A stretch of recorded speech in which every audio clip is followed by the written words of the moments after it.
Good morning. It's May 26th, and this is your daily brief in science. Here's everything you need to know. A new cell therapy using a patient's own macrophages is showing promise as an alternative to liver transplant for advanced liver disease, based on results from the MATCH clinical trial.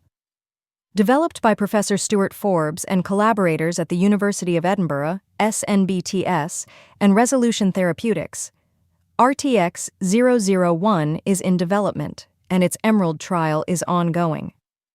Experts and patient advocates emphasize the approach could reduce reliance on donor organs and offer real hope for people with cirrhosis. In the trial, the macrophage-treated group had 8 deaths and no liver transplants, while the standard care group had 9 deaths and 5 transplants, indicating potential efficacy and safety signals.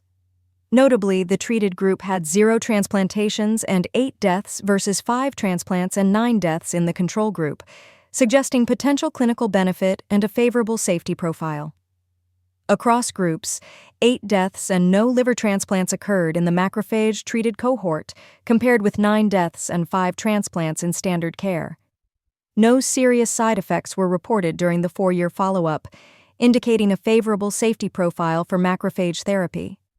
Long-term follow-up found no serious adverse effects linked to macrophage infusion, supporting tolerability and suggesting durable biological effects beyond short-term gains. The trial reported no serious adverse side effects associated with the therapy during the study period. The study reflects ongoing collaborations across Scotland and beyond to advance this therapeutic approach. The research underscores the urgent need for alternatives to donor organs, given late-stage cirrhosis diagnoses and organ shortages contributing to UK mortality. Remarkably, none of the therapy-treated patients required a transplant during the study, whereas several in the standard care group did. A 700 million-year blood cell lineage is coming into sharper focus, revealing that modern blood and immune cells carry a deep ancestral signature. A Kyoto University study reconstructs a blood cell family tree by comparing gene expression across vertebrates, unicellular relatives, and other species, showing that how blood develops today mirrors steps from our distant past. Macrophages emerge as the cell type most closely tied to unicellular gene expression, suggesting macrophage-like cells were likely the earliest blood cells at the dawn of multicellular animals. The team traces the FOS gene back to a 700 million-year-old single-celled organism, aligning with the rise of multicellular animals and the origin of blood cells. They also present a new method for tracing gene expression lineages across diverse organisms, a tool that could illuminate the evolutionary roots of diseases like cancer and guide future therapies. Advances in transcriptome profiling and computational phylogenetics enabled cross-species comparisons that were previously limited by data availability. The study links hematopoietic differentiation in vertebrates to ancestral unicellular programs, offering insights into immunity, disease pathogenesis, and potential therapies. Publication in the Proceedings of the National Academy of Sciences on May 25, 2026, underscores the deep-time genetic legacy carried through blood and immune cells. Researchers emphasize broader implications for understanding cancer and other pathologies through evolutionary-informed views on blood and immune cell development. The findings may help scientists explore how ancient cellular programs influence modern disease and treatment strategies. Team leader Hiroshi Kawamoto and first author Yosuke Nagahata stress both the emotional and scientific significance of tracing this lineage, highlighting a direct link between current blood cells and distant unicellular ancestors. 2 embryo-like structures created from human stem cells were launched to the Tiangong space station on the Tianzhou 10 mission to study early human development in microgravity. Chinese astronauts aboard the station observed 2 developmental models, peri-implantation and peri-gastrulation, grown for 5 days in orbit before being frozen for return. The research, part of China's space biology program, aims to understand how space conditions affect early development and organ formation. A developmental window of roughly 14 to 21 days post-fertilization is the focus, a period when organs begin to form and abnormalities can influence outcomes. Control samples were cultured on Earth in parallel to isolate space-specific effects on embryogenesis. The scientists are examining how microgravity and cosmic radiation might influence early development and potential implications for future space habitats. Long-term questions include how space environments could affect conception and growth for off-Earth populations, and whether this informs reproductive techniques for space colonies. A key objective is mapping the critical window of organ formation and body axis establishment under space conditions to support safe, off-Earth reproduction. It is noted that the artificial embryos cannot develop into fetuses, enabling ethical study of early development and reducing reproductive risk considerations for long-duration missions. The project uses a combination of models, including one simulating embryo attachment to uterine tissue and a microfluidic chip model of cellular reorganization, all studied in orbit for 5 days prior to freezing for return and analysis.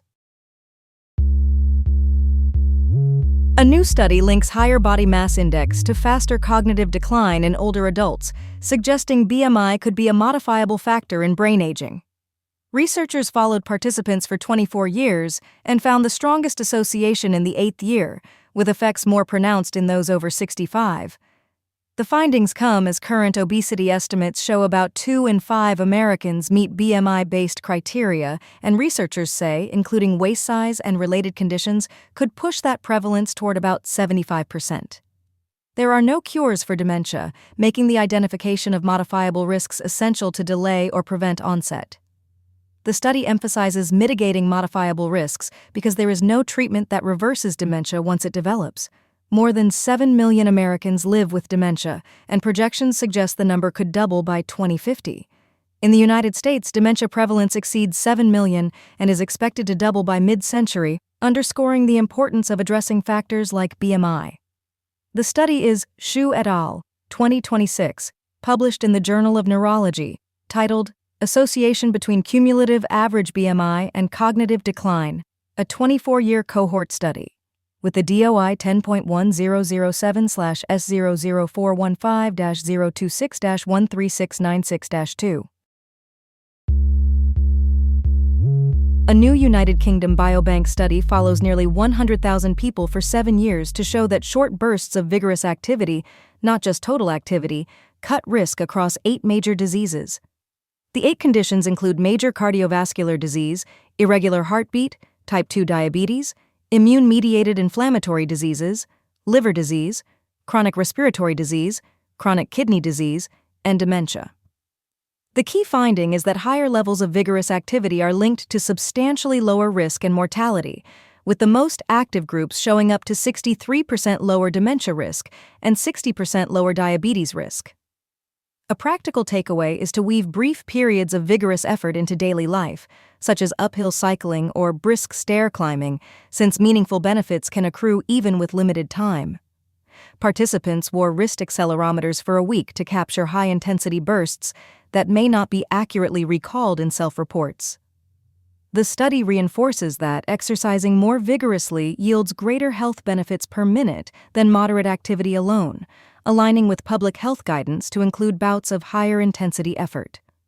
Researchers propose mechanisms. Vigorous activity improves heart efficiency and vascular flexibility, reduces inflammation, and may boost brain chemicals that support neuron health, helping explain the lower dementia risk. The protective effects are strongest for inflammatory diseases and cardiovascular events, with intensity playing a key role in reducing risk. For some conditions, both higher intensity and longer duration contribute to risk reduction, suggesting a combined effect rather than intensity alone, notably for diabetes and liver disease. This has been your daily brief in science. To read more about these stories, follow the links in the episode bio. You can also subscribe to these updates via email at www.brief.news. For more daily podcasts about the topics you love, visit brief.news/podcasts.